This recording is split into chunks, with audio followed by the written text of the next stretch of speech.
سوماليلاند baa xoog ku qabsatay xoog bay u haysataa anagoo qarna joogna waxaan ka cabanayna ka qaracana ka qiireysanahay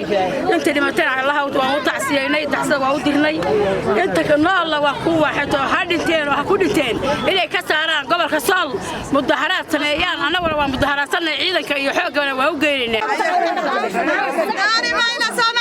Soomaali diidka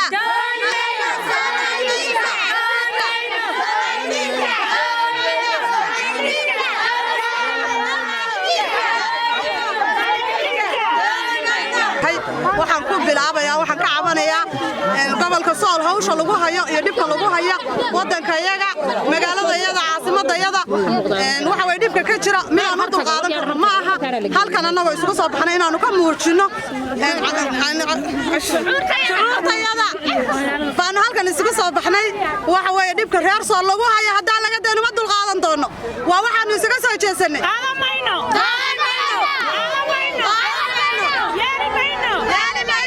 mana yeeli doono taa mid la mid iyo mid hore u dhacdayba haddaanu isu soo jeesanay uma baahnin Soomaaliland uma baahnin dhulkayaga ha nooga baxaan oo wadankooda ha u guuraan ha nooga tagaan dhulkayaga anaga iskale leenahay reer Laascaano anaguna way idin garab taaganahay inuu Falastiin dagaal Falastiin baa way xoreysay waa leenahay